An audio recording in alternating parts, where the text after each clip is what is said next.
Hey everybody, my name is Stacy and I'm one of the staff herbalists here at the Herbal Academy, and I'm coming to you today from my kitchen to share with you how to make a stress begone balm. Well, there are many ways to deal with stress and there's so many lifestyle practices that are supportive and helpful. It's really nice to have something quick and easy that you can just grab when you're feeling stress coming on. This Stress Begone Balm is very simple to make, and it includes stress-soothing botanicals and essential oils, and it's a wonderful balm that you can just keep in your pocket or in your dresser drawer for any time that you need it. Besides the supportive ingredients in this stress-soothing balm, the very act of applying it is actually quite calming and centering all by itself. You can apply this balm to your temples, and just that act of rubbing it in is really relaxing. You can also apply it just under the nostrils, just being careful to avoid those sensitive mucous membranes, the nasal membranes there. And you can also apply it to various pulse points. So, I'm going to show you how to make this, and let's get right to it. So let's take a quick look at the ingredients we'll be using today. First of all, we're going to be making a lavender infused oil, so we'll need lavender, and we're going to use dried lavender, and then I'm going to use olive oil. In our recipe, you could also use coconut oil or a mixture of olive and coconut oil if you like. Making this lavender infused oil just gives us really easy access to the wonderful, peaceful, relaxing properties of lavender, and I think you'll really enjoy having that light scent in your balm. Once we have our oil infused, then we'll be adding beeswax.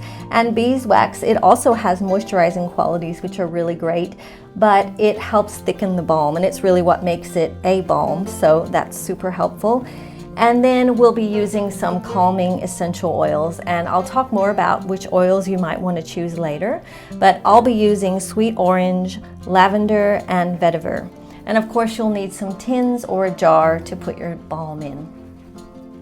The first step in making this balm is to create a lavender infused oil. And to do that, I'm just going to place some lavender in this jar and pour our oil over the top. Now, I'm just going to use the simplest method, which means I'm going to put a few handfuls, or really a few tablespoons for this small jar, and then make sure it's covered by oil by at least an inch or two. And then I'll let it sit for a few weeks. Now, if you want really specific measurements, then you can follow the link below to the blog, and there are some specific instructions there if you rather have exact measurements. So let's just get this started. So I'll just add our lavender, and this dried lavender is going to give our balm a lovely scent. And also you should know that I'm only using a small jar here because we don't need a whole lot of oil for this balm. This recipe is a fairly small recipe, so I'll actually have leftover, and that's actually great because I can use it for other things. And I always leave a little room at the top of the jar so that as these lavender buds absorb some of the oil, they can expand, and so there'll be room for that. So I just stir it around to make sure everything is nicely coated and covered with the oil.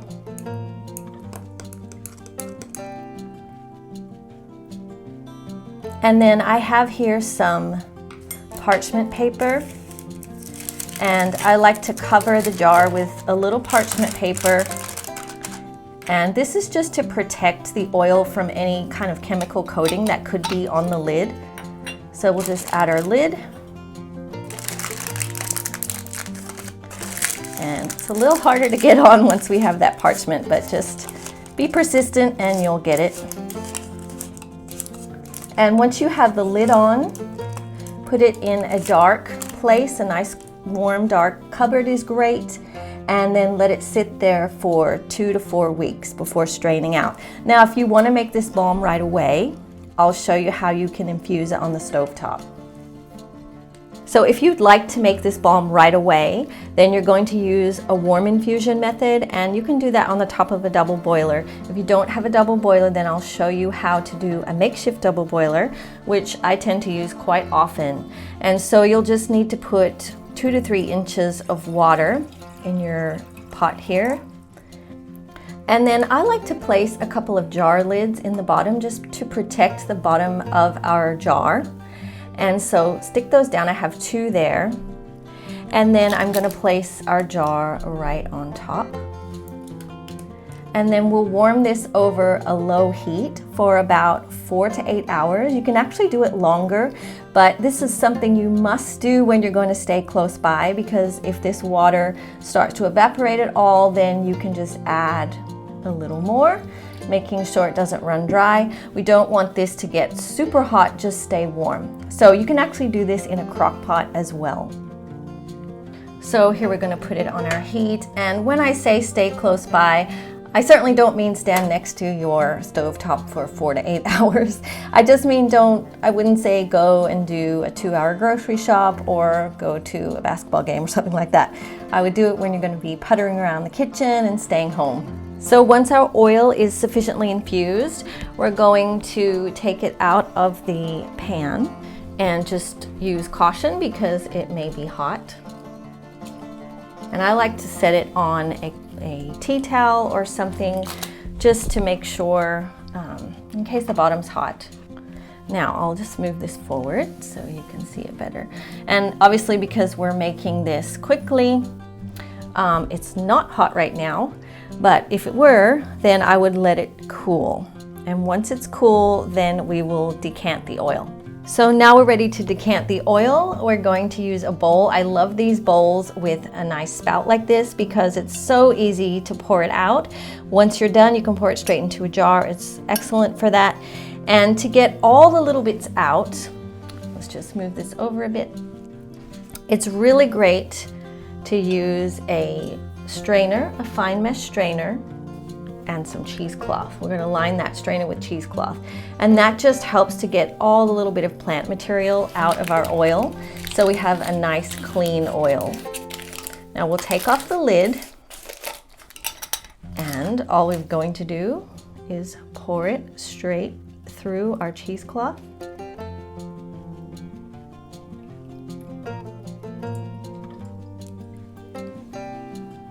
And you can let it drip for a minute or 2.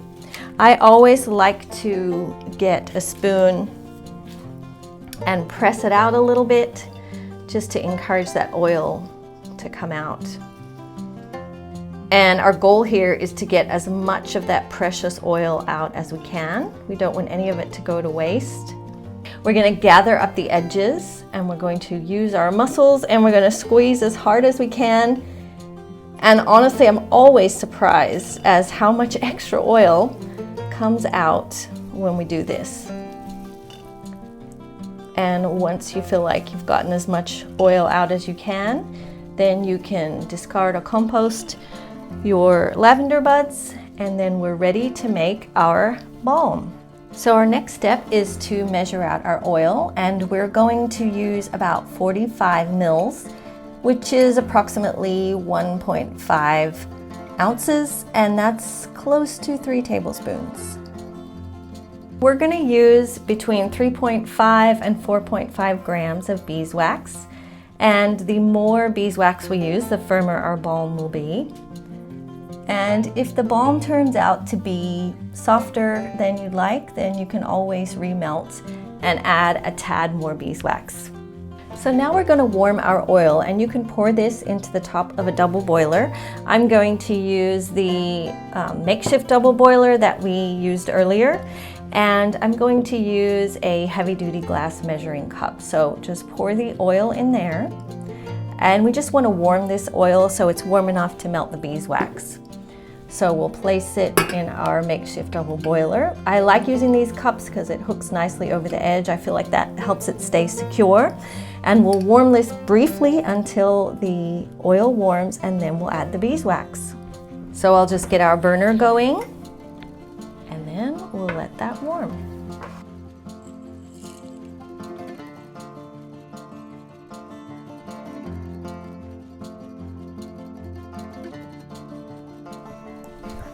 So now our beeswax is melted. I'm just going to lay a cloth down here to protect the surface and also to get any drips from the bottom of our jar, and we're going to remove that from the pot, and we'll just leave it here to cool very briefly before adding the essential oils. So we're going to add our essential oils in just a moment. Before we do that, I like to lay out the tins so they'll be ready to go as soon as those oils are stirred in. I've got a 1/2 ounce tin here, 2 of those, and a 1 ounce. Now our goal with the essential oils is to create a calming blend, and you can customize this to your liking. In the linked blog post, we've got details for you on which essential oils to use, and we're going to use a total of 14 drops, and this creates just shy of a 1% dilution. I'm going to use 4 drops of sweet orange. I think that turned out to be 5.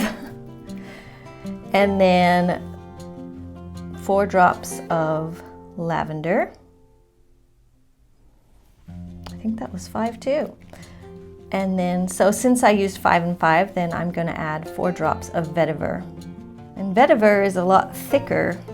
It takes a lot longer to come out of the container. Just have to be a little patient. Once you've successfully added your drops, then give it a quick stir.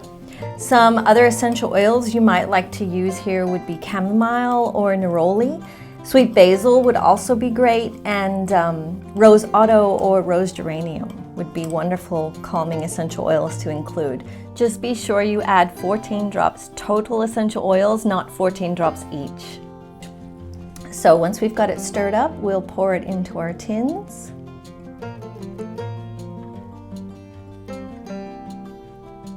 And then we will just let it cool.